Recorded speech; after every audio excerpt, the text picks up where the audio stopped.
Alors le thème de notre veillée, c'est par la foi en son nom. Alléluia. Nous savons que la foi pour les enfants de Dieu, c'est la base. Dans la vie chrétienne, c'est la base. Sans la foi, il nous est impossible d'être agréable à Dieu. Amen. La Bible nous définit la foi dans Hébreux 11.1. Nous allons aller dans Hébreux 11.1. La Bible dit, je dis au nom de Jésus, or la foi est une ferme assurance des choses qu'on espère, une démonstration de celles qu'on ne voit pas. Amen. Et au verset 3, Hébreux 11 nous dit, c'est par la foi que nous reconnaissons que le monde a été formé par la parole de Dieu, en sorte que ce qu'on voit n'a pas été fait de choses visibles. La Bible dit, au commencement était la parole était avec Dieu. Donc le monde a été créé par la parole. Mais pour croire à ça, il faut croire en Dieu d'abord. Si on ne croit pas que Dieu existe, si on ne croit pas que c'est lui qui a créé ce monde, nous n'allons pas croire en ce qui est dit. Les scientifiques ne vont pas croire à ça, les païens ne vont pas croire à ça, que Dieu, c'est Dieu qui a créé le monde. Mais en ayant la foi en Jésus, nous croyons qu'il est capable de faire des choses impossibles et incroyables pour l'homme. Alléluia. Comme nous avons lu ici dans le verset 1, c'est la ferme assurance des choses qu'on espère. Amen. Une démonstration de celles qu'on ne voit pas. Alléluia. Donc nous allons aller dans notre verset de notre texte de base qui est Actes 3, 16. Qui est le texte de base de notre thème. Actes 3, 16 nous dit, je lis au nom de Jésus, c'est par la foi en son nom que son nom a raffermi celui que vous voyez et connaissez. C'est par la foi en lui qui a donné à cet homme cette entière guérison en présence de vous tous. En fait, ici, ce verset vient après une histoire où Pierre et Jean allaient au temple. Ils allaient pour prier. Et ils arrivent devant le temple, devant la porte du temple. Ils voient un mendiant, un infirme qu'on portait tous les jours et qu'on déposait là. Il demandait de l'argent pour pouvoir vivre. Et ce jour-là, comme d'habitude, ce monsieur voit Pierre et Jean s'approcher, il leur demande de l'argent. Et donc il les regarde, il espère recevoir de l'argent. Mais qu'est-ce qu'eux lui donnent? Il ne leur donne pas de l'argent, mais il lui donne la guérison au nom de Jésus-Christ. Donc cet homme-là qui était infirme, qui était mendiant, tout le monde savait qu'il était infirme en fait, qu'il était boiteux, qu'il ne pouvait pas marcher. Donc pour arriver là, on devait le porter et on devait le déposer tous les jours. Mais ce jour-là, c'était le jour de sa délivrance. Ce jour-là, Pierre arrive, il ne lui donne pas l'argent comme tout le monde donne, mais qu'est-ce qu'il fait? Il lui demande de se lever. Il lui accorde la guérison au nom puissant de Jésus. Et qu'est-ce qui se passe? Tous ceux qui le connaissaient handicapé vont être étonnés parce qu'ils voient quelqu'un qui ne marchait pas, qui était déposé là tous les jours en train de demander de l'argent, en train de sauter. Alors il va avoir un attroupement autour de ses apôtres et les gens vont se demander mais qu'est-ce qui vient de se passer en fait? Les gens étaient étonnés, ils ne comprenaient pas. Et donc c'est suite à ça qu'on arrive à ce verset Acte 3, 16 où il dit c'est par la foi en son nom que son nom a raffermi. Donc c'est au nom de Jésus-Christ, c'est par la foi, au nom de Jésus que cet homme a marché. Parce que lui, il avait libéré les paroles au nom de Jésus en disant je n'ai rien à te donner. Je n'ai pas d'or ni d'argent à te donner, mais au nom de Jésus, lève-toi et marche. Et il se leva et il marcha. Donc notre thème ici, par la foi en son nom, c'est par la foi au nom de Jésus. Ce qui veut dire que quand on croit au nom de Jésus, nous allons vivre les miracles. Quand on a vraiment la foi, la vraie foi, nous allons vivre les miracles. Alléluia. Nous allons appeler à l'existence ce qui n'existe pas. Parce que quand Dieu agit, il n'agit pas à la manière de l'homme. Il n'agit pas au niveau de la pensée de l'homme. Il ne prend pas les ingrédients qui existent déjà dans le monde pour faire un miracle. Il appelle à l'existence. Il emmène à l'existence ce qui n'existe pas. C'est comme ça qu'il a créé le monde. Alléluia. À partir de créer le monde, il a créé avec sa parole, mais il est parti du néant. Il est parti de rien, il n'y avait rien. On dit la terre était informe et vide. C'est par la parole qu'il a créé. Donc il est parti de rien. Il a ordonné que la lumière soit, la lumière fut. Il n'y avait pas déjà une bougie quelque part. Il a pris pour que ce soit une grande lumière. Il n'y avait pas de lumière, il n'y avait que les ténèbres. Il a ordonné que la lumière soit et la lumière fut. C'est de la même façon qu'il a tout créé. Les cieux et la terre, qu'il a tout séparé. Les animaux, il est parti de rien. C'est de la même façon que si nous croyons en Dieu, quel que soit notre problème, nous pouvons appeler à l'existence ce qui n'existe pas. On n'a pas besoin de voir un début de quelque chose, un début de miracle, un début d'existence de quelque chose pour croire que nous allons vivre le miracle. Alléluia. Quand on a Jésus, on part de rien. Alléluia. Alors j'aimerais dire à quelqu'un qui doute et qui s'inquiète, pense à comment Dieu a créé le monde. Il est parti de rien. Alors ta foi doit t'emmener à partir de rien pour croire que tu vas arriver à quelque chose. N'attends pas de voir un début de quelque chose pour croire que tu vas vivre un miracle. Alléluia. On parle de foi. J'aime ce qui s'est passé avec Paul et Silas. Paul et Silas étaient en prison. Alléluia. Ils étaient enfermés. La Bible dit, on leur avait mis des ceps aux pieds. Donc, on en avait enfermé, disons, comment on dit? Je vais donner la définition. Les ceps, c'est des pièces de bois qui servent à entraver les pieds d'un prisonnier. Donc, ils n'étaient pas seulement enfermés entre quatre murs avec, je ne sais pas, une grille, mais en plus de ça, on avait mis des pièces de bois sur leurs jambes pour les immobiliser. Donc, ils ne pouvaient pas bouger. En temps normal, ils étaient censés être en panique. Ils étaient censés être tristes. Ils étaient censés être désespérés, se demander mais comment on va faire pour sortir d'ici. Alléluia. Mais Paul et Silas connaissaient leur Dieu. Paul et Silas avaient Jésus-Christ en eux. Paul et Silas savaient de quoi le Dieu en qui ils croyaient, il était capable. Alléluia. Au lieu de pleurer, au lieu de s'inquiéter, au lieu de paniquer, qu'est-ce qu'ils ont fait? Ils ont commencé à prier. Ils ont commencé à adorer. Ils ont commencé à louer. Alléluia. Et la Bible va nous dire que pendant qu'ils priaient, qu'est-ce qui se passe? Les chaînes, tout tombent. Les fondements de la prison s'ébranlent et ils étaient libres. Alléluia. Rabachanda, quand on croit au nom de Jésus, même quand on est enfermé, Paul et Silas n'ont pas eu besoin de voir une main qui s'approchait de la grille pour ouvrir et les libérer. Ils n'ont pas vu une main s'approcher avec une clé pour ouvrir les ceps qui étaient à leurs pieds. Mais ils ont cru en Jésus-Christ de Nazareth qui part de rien pour arriver au miracle. Alléluia. Ils ont commencé à adorer. Ils ont commencé à prier et ils étaient libres parce qu'ils ont cru au nom puissant de Jésus-Christ de Nazareth. Alléluia. J'aimerais qu'on puisse le lire. Nous allons aller dans Acte 16, 25.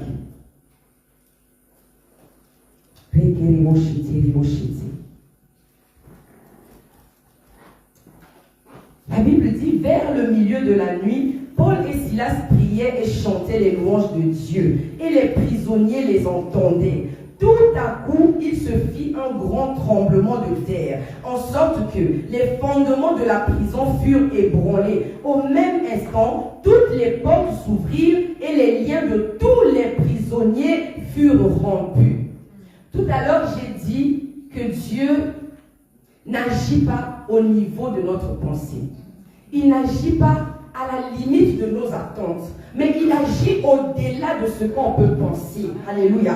Quand Paul et Silas chantaient et adoraient, priaient, ils pouvaient se dire que Dieu va nous libérer, peut-être nous seulement. Mais quand Dieu a agi, il ne les a pas libérés seulement eux, mais tous les prisonniers qui étaient dans la prison ont bénéficié de cette onction, ont bénéficié de la présence de Dieu, de cette grâce-là, qui venait du fait que Paul et Silas étaient en train d'adorer et ils étaient tous libres. Alléluia. C'est comme ça que Dieu agit. Quand on croit en lui, on vit le miracle à des dimensions qu'on n'attend pas. Alléluia. J'aimerais parler aussi de Job. Alléluia. Nous savons tous par quoi Job est passé. Job qui était intègre, un serviteur de Dieu intègre, qui s'arrangeait, qui se souciait, qui s'assurait que tout était parfait pour Dieu, qu'il n'avait pas péché, que ses enfants n'avaient pas péché, qu'il ne s'était pas éloigné ou frustré Dieu. Il s'arrangeait à rester intègre aux yeux de Dieu. Mais nous savons comment Satan l'a attaqué. Alléluia. Satan est allé l'accuser auprès de Dieu. Et nous savons dans quel état Job s'est retrouvé. Il a tout perdu. Il a perdu ses 10 enfants, il a perdu son troupeau, il a tout perdu.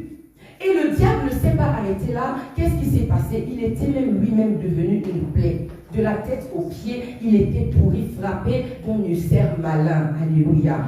Au point où sa propre femme, son aide, qui était censée le soutenir, une femme normale qui aime son mari va dire, écoute, on va prier. On va encore prier que Dieu agisse. Mais au lieu de ça, sa femme dit non. Insulte ce Dieu et meurt. Parce que c'est pas possible, cette souffrance, c'est mieux que tu meurs. Mais Job ne va pas entendre ça. Malgré ce que ses amis ont dit, malgré sa souffrance, malgré ce qu'il vivait, les pertes de ce qu'il a reçu, Job est resté ferme dans sa foi. Alléluia. Job a continué à croire au point de dire, mon Rédempteur est vivant et il se lèvera le dernier. Dans quel état? Il était dans un état où il avait tout perdu. Il n'y a que la foi qui peut emmener quelqu'un dans l'état où Job était.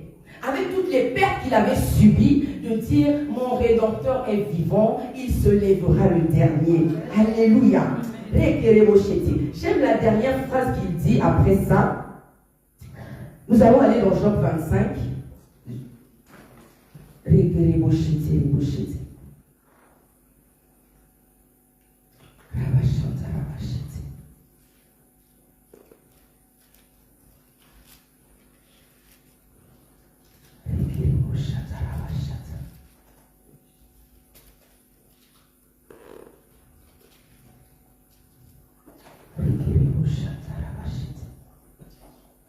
Nous sommes dans Job 19 plutôt. Job 19, de 25 à 27. Donc après que Job ait dit, il rabachité les rochers.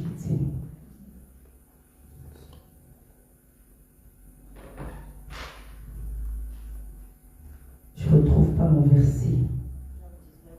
C'est 19, hein? Ah, je suis dans Acte, c'est pour ça que je ne comprends pas. Nous sommes dans Job 19, 25. Merci.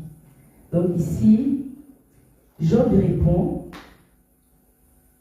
mais je sais que mon Rédempteur est vivant et qu'il se lèvera le dernier sur la terre. Il dit, quand ma peau sera détruite, il se lèvera.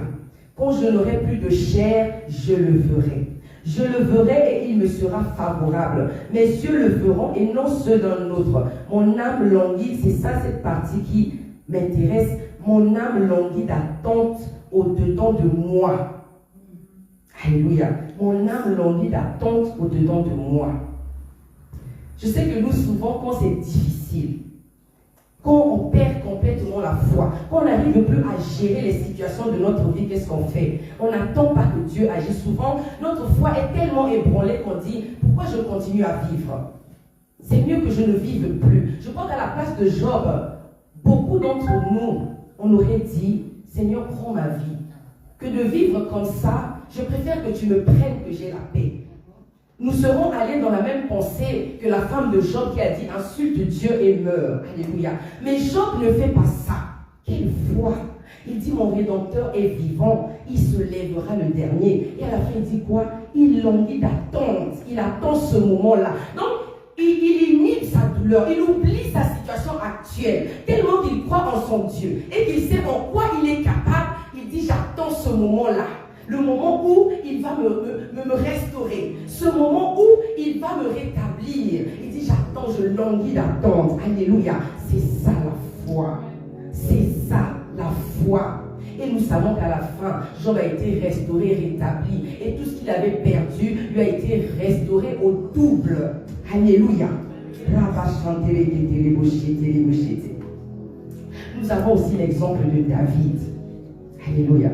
David qui n'était qu'un enfant. David qui n'était qu'un enfant, il se retrouve face à Goliath. Alléluia. Un jeune, un adolescent qui se retrouve face à un géant de plus de 2 mètres. Un géant devant qui les adultes ont fui. Devant qui toute une armée a fui. Même le roi avait peur de Goliath. Il est venu pendant 40 jours narguer toute une population. Mais personne ne pouvait bouger. Personne n'avait le courage. Alléluia. Mais David, un enfant, il va s'approcher devant Goliath. Mais il va s'approcher avec quoi? Quand Goliath prend son arme, Goliath prend son épée. Lui, il ne cherche pas l'épée. Au point où quand le roi lui a mis son armure sur lui, il n'a pas pu le porter. Il a dit non, c'est pas ça. Pour manifester, montrer la gloire de Dieu. Vu que ce géant l'a insulté, Dieu devait l'humilier. Dieu devait lui montrer qu'il est Dieu, qu'il est l'Éternel, qu'il est élevé au-dessus de tout. Qu'est-ce qu'il va faire? Il va faire tuer Goliath avec une pierre et une fronde. Alléluia. Goliath va s'avancer, David va s'avancer devant Goliath. Il dit, j'avance vers toi au nom de l'Éternel. L'Éternel, le Dieu des armées, celui que tu as insulté. Avant ça, Goliath l'avait menacé. Il a insulté par ses dieux. Il a dit, je vais te découper, je vais te donner à manger aux oiseaux et tout. Mais il n'a pas eu peur parce qu'il avait foi en son Dieu. Il connaissait qui était ce Dieu, qu'il avait rendu capable de tuer l'ours dans la forêt. Ce Dieu qu'il avait rendu capable de tuer le lion dans la forêt à main nue. Il n'avait pas d'armes. Alléluia. Alors quand il arrive devant Goliath, il ne voit pas Goliath comme un géant de près de 3 mètres. Il voit Goliath comme une mouche qu'il allait écraser. Alléluia. Au point où Goliath lui dit, je vais te tuer. Mais lui, quand il répond à Goliath, il ne dit pas, je vais te tuer seulement. Il dit, je vais te couper la tête. Je vais te tuer. Et je vais prendre tous les cadavres de ton armée. Donc il ne menace pas que Goliath. Il menace toute l'armée. Parce qu'il sait que son Dieu n'agit pas aussi petit. Alléluia. Goliath, dans sa vision, il ne voyait que ce petit-là qu'il allait tuer. Mais David connaissait de quoi était capable son Dieu. Il n'allait pas se limiter à ne tuer que Goliath, mais il allait s'occuper de toute une armée. Il dit, je vais te tuer. Toi et les cadavres de ton armée, je vais vous donner à manger aux animaux de la terre et aux oiseaux du ciel. Alléluia. Rabba Chantalaba. Quelle foi. Quelle foi un petit enfant, un jeune comme ça, devant un adulte. Alléluia. C'est ça. Quand on croit en Jésus, on vit les miracles. Alléluia. Il ne fait que des choses extraordinaires, au-delà de notre pensée. Alléluia. Rabachanda. Je suis sûre que quand Saül a parlé avec David et que David a dit qu'il allait se battre, il se disait, bon, adieu. Pour Saül, c'était un adieu, il n'allait plus le revoir. Alléluia. Parce que Saül n'avait pas la foi de David. S'il avait la foi de David, quand toute l'armée avait paniqué, lui, il pouvait se lever en tant que roi. Parce que les rois sont formés. Les rois étaient formés à la guerre. Alléluia. Il pouvait aller, mais il n'avait pas la foi. Il s'est limité à l'apparence de Goliath. En fait, il a donné à Goliath une grandeur plus que Dieu, plus que l'Éternel. Il n'a pas su que l'Éternel est tellement grand que Goliath devant lui est tellement petit qu'il ne pouvait rien faire. Alléluia. Mais le manque de foi a tellement grossi Goliath aux yeux de toute l'armée d'Israël qu'ils étaient tous en panique. Mais la foi de David a donné à Goliath une taille insignifiante au point où il s'est avancé devant lui avec orgueil. Avec orgueil. Il a parlé avec orgueil. Alléluia. Je vois un jeune tout petit, tout mignon avec son petit visage. La Bible dit qu'il est blanc, avec ses yeux bleus là. Il avance tout petit devant un gaillard. Ça me donne la chair de poule. Alléluia. Ça me donne la chair de poule de voir un petit comme ça s'avancer et menacer pas seulement un géant, mais toute une armée en plus, en disant au nom de l'Éternel des armées, je vais te couper la tête, je vais te tuer. Toi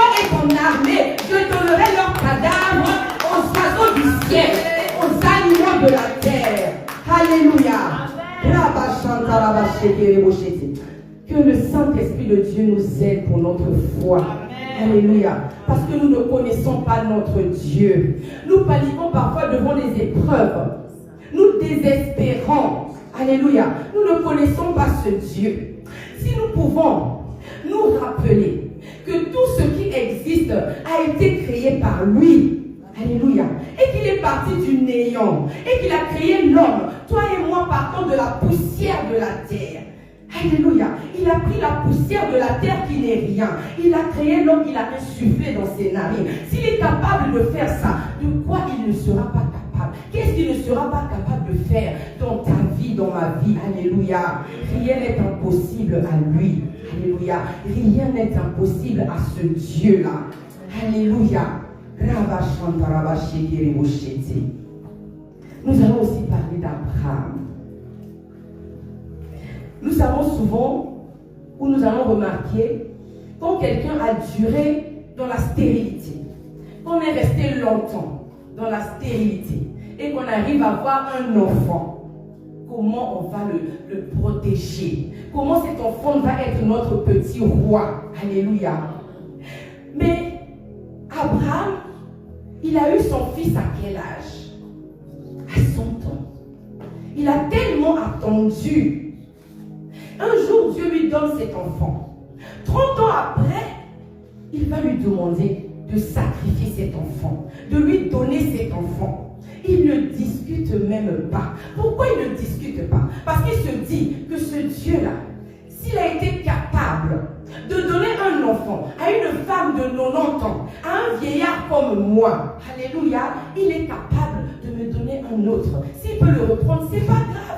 Il est capable de me donner plus que ça. Il a cru en ce Dieu. Alléluia. Il a cru en ce Dieu qui est capable de faire des miracles. Souvent, nous nous limitons aux miracles que nous avons reçus. Nous croyons que nous n'allons pas avoir d'autres miracles. Alléluia. Tant qu'on croit en Jésus, tant qu'on demeure dans sa présence, tant que nous demeurons à ses pieds, nous vivrons des miracles et des miracles jusqu'à ce qu'il nous revienne. C'est notre foi qui détermine si nous allons vivre des miracles ou pas. Alléluia. C'est notre foi qui détermine, qui déclenche, les miracles dans nos vies.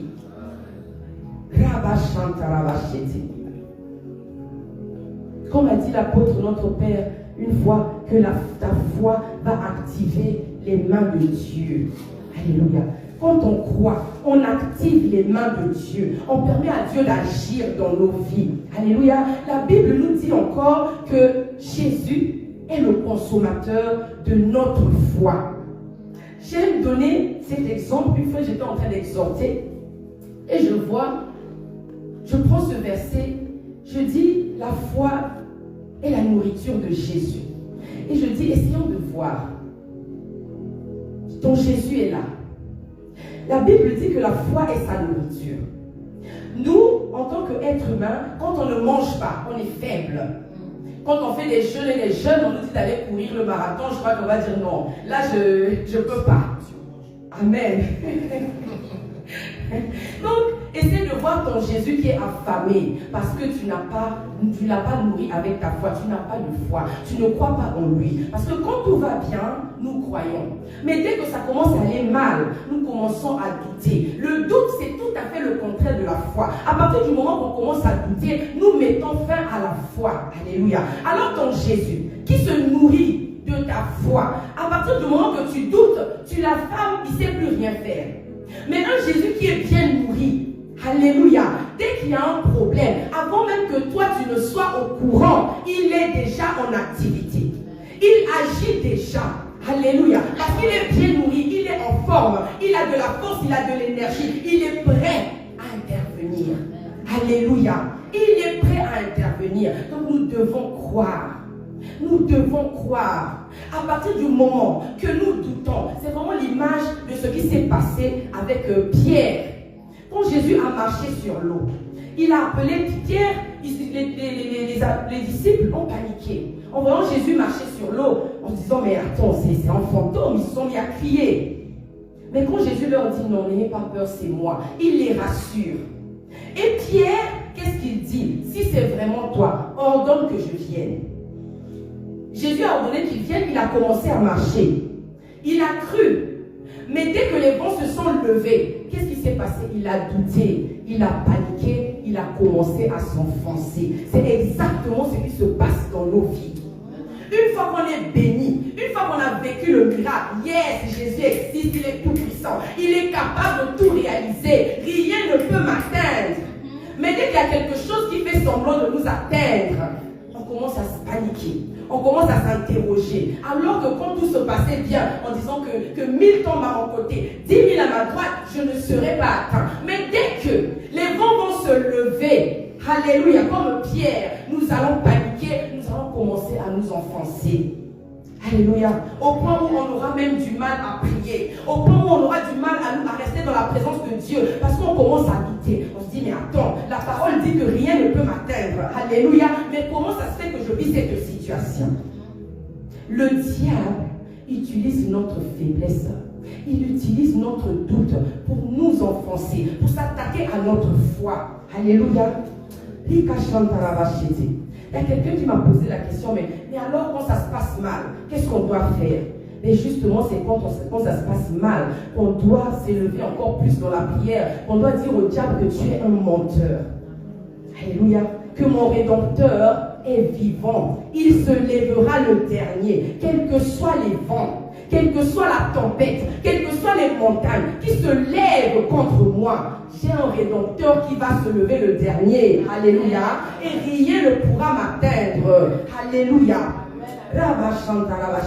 Quand Dieu a donné à Satan la permission de toucher à Job, il lui a dit, tu peux toucher à ses biens. Tu peux toucher à tout ce qu'il a, tout ce qu'il possède. Mais il a interdit à Job de toucher à son souffle. Alléluia. Mais souvent, nous avons peur des sorciers. Nous avons peur de mourir. La Bible nous dit que Jésus est le chemin, la vérité et la vie. En réalité, dans l'homme, c'est l'esprit, le souffle du Tout-Puissant. Donc, en nous, c'est le souffle du Tout-Puissant. C'est Jésus-Christ qui est en nous. Le souffle de Dieu qui est en nous. Alors, quel démon, quel sorcier, tant que nous restons dans la présence de Dieu et que Christ est en nous, et que ce n'est plus nous qui vivons, mais c'est Christ qui vit en nous, quel sorcier peut te ôter la vie?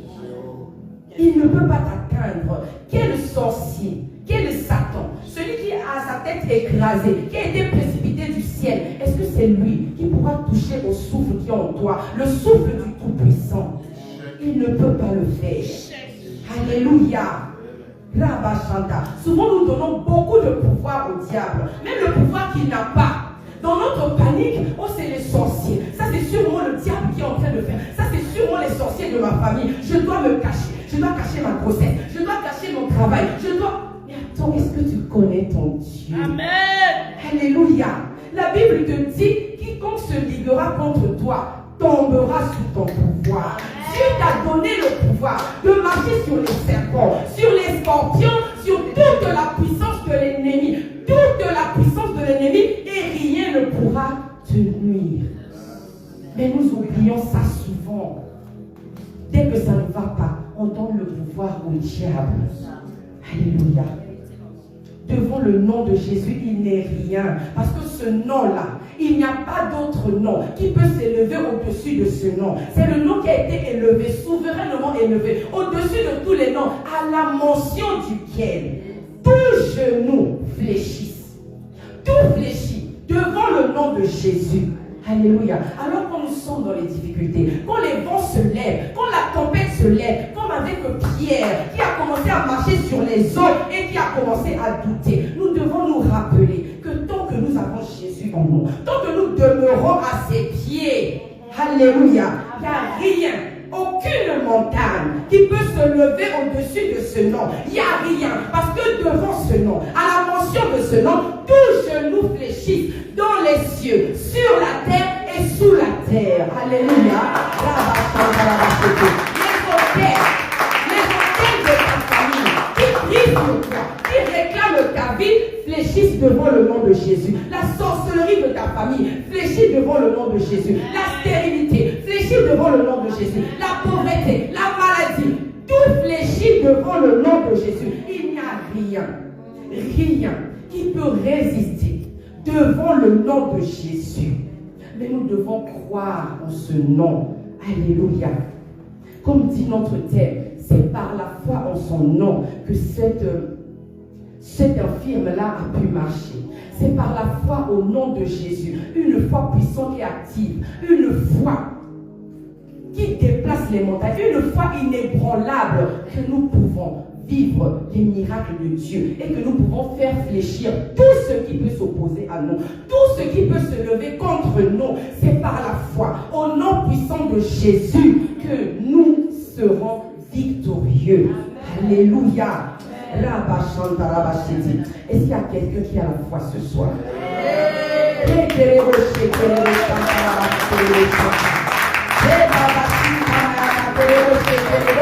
que quelqu'un croit que ce n'est plus toi qui vis, mais c'est Christ qui vit en toi? La Bible dit Christ en toi, Christ en moi, Christ en nous, l'espérance de la gloire. Tant que nous sommes à Christ, tant que Jésus-Christ est Seigneur, nous vivrons dans la gloire. Même si les circonstances de la vie nous prouvent le contraire, alléluia, nous savons que, en réalité, nous sommes dans la gloire. Nous vivrons la gloire. Nous serons plus que vainqueurs au nom puissant de Jésus-Christ de Nazareth. Alléluia. J'aime la foi des apôtres. J'aime la foi des apôtres. On les arrête. Pierre et Jean de nouveau. On les arrête pour les empêcher de parler de Jésus. On les menace pour les empêcher de parler de Jésus. On leur dit, on vous libère, mais vous devez arrêter de parler de ce nom. Mais quand ils sortent, qu'est-ce qu'ils font? Ils ne rentrent même pas chez eux. Ils se mettent encore sur la place publique en train de parler du nom de Jésus. Ce que j'aime encore, c'est que quand ils se mettent à parler, la gloire de Dieu se manifeste encore puissamment. Alléluia. On dit que pendant qu'ils étaient là en train de prier, qu'est-ce qui se passe? La terre trembla. La terre trembla. Parce qu'ils sont sortis de là, de cette captivité, pas étant faibles. Ils savaient qu'ils ont reçu un esprit de force et pas un esprit de faiblesse et un esprit de peur. Ils savaient qui était leur Jésus. Alors quand il arrive, Dieu aime ça. Alléluia. Quand ils arrivent, ils se mettent à prier, la terre se met à trembler. La gloire de Dieu se manifeste encore. Leur foi n'a pas été ébranlée. Leur foi n'a pas été ébranlée, au contraire. Ils étaient encore plus puissants et forts dans la présence de Dieu. Alléluia. Est-ce que nous pouvons prier? J'aimerais qu'on puisse se lever. Alléluia. J'aimerais que quelqu'un se voit comme un soldat. Un guerrier, une guerrière en Christ. Alléluia. Parce que nous sommes des guerriers et des guerrières en Christ. La Bible nous dit, nous ne luttons pas contre la chair et le sang. Alléluia. Mais contre les autorités, les dominations, les princes de ce monde de ténèbres, les esprits méchants dans les lieux célestes. Mais la Bible nous dit encore que Jésus, sur la croix, il a dépouillé toutes ces puissances-là. Et il les a livrées publiquement en spectacle. Alléluia. Ça veut dire que nous sommes déjà vainqueurs. Nous sommes déjà vainqueurs. Mais notre manque de connaissance ou notre manque de foi fait que nous sommes quand même victimes de ce qui se passe dans le monde des ténèbres. Alléluia. Moi j'aimerais que ce soir, que quelqu'un se revête de son armure. Que quelqu'un se revête de son identité de soldat en Christ. Et que tu ailles. Alléluia. La prophétesse Rebecca tout à l'heure a dit que le Saint-Esprit la conduisait à prier pour nos familles. J'aimerais que quelqu'un soit une guerrière, un guerrier ce soir. Que tu ailles dans le camp de l'ennemi. Que tu ailles dans ta famille. Que tu terrasses tout ce qui ne glorifie pas le nom de Jésus. Que tu déloges toutes les entités qui contrôlent ta famille, qui combattent ta vie. Que tu abattes les autels, que tu déloges tout roi qui n'est pas Jésus, qui conduit ta famille, qui a le contrôle de ta famille et que tu imposes Jésus. Alléluia. Vois-toi comme un guerrier, une guerrière devant le diable. Alléluia. Il a déjà été dépouillé, le diable. Il a déjà été livré en spectacle sur la l'œuvre de la croix l'a rendu impuissant. Alléluia. L'œuvre de la croix a rendu comme impuissant. Il a été chassé du ciel. Sa tête a été écrasée, il a été maudit dans le jardin d'Éden. C'est quelqu'un qui n'a plus de puissance, mais c'est nous qui lui donnons cette puissance. Alléluia. Est-ce que quelqu'un peut parler? Quelqu'un peut aller, quelqu'un peut prendre autorité, quelqu'un peut aller récupérer sa vie, quelqu'un peut parler de sa famille, quelqu'un peut détruire les orgueils de sa famille, il prie contre sa vie. Est-ce que quelqu'un peut prier pour ses enfants? Est-ce que quelqu'un peut prier pour ses frères et sœurs? Lève-le, rocher, qu'elle est méchante.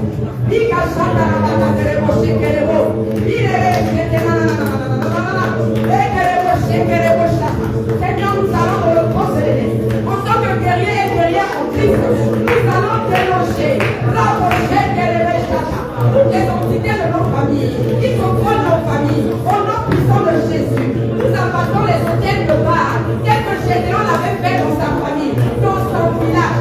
Seigneur, nous abattons tous les hôtels de Baal dans nos familles. Nous abattons tous les hôtels qui combattent nos vies, qui réclament nos vies. Au nom puissant de Jésus,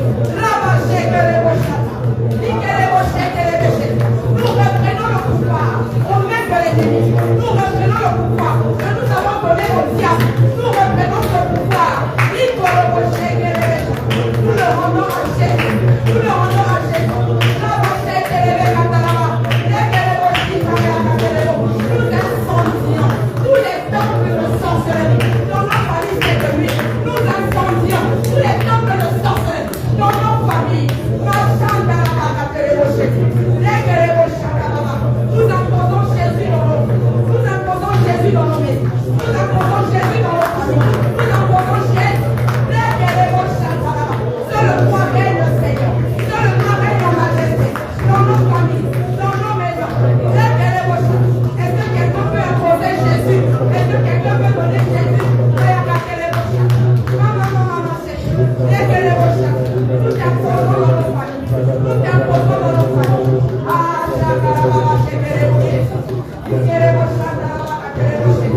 Au nom puissant de Jésus. Alléluia. Oh, chante. Merci Seigneur Jésus. Alléluia. Au début, nous avons chanté. Nous avons dit que nous avons laissé nos maisons. Nous sommes venus ici, pas en distraction. Nous ne sommes pas venus en spectateurs. Alléluia. Nous sommes venus ici pour rencontrer Jésus, pour vivre la gloire de Dieu. Alléluia.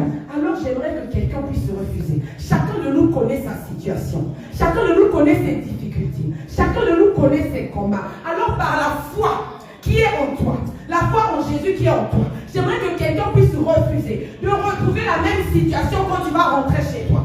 De retrouver ce même problème qui persiste depuis des années. Alléluia. Est-ce que quelqu'un peut refuser sa maladie? Est-ce que quelqu'un peut refuser ses difficultés financières? Est-ce que quelqu'un peut refuser son célibat, sa stérilité? Est-ce que quelqu'un peut refuser? Je ne sortirai pas d'ici avec les mêmes problèmes que je suis arrivé avec.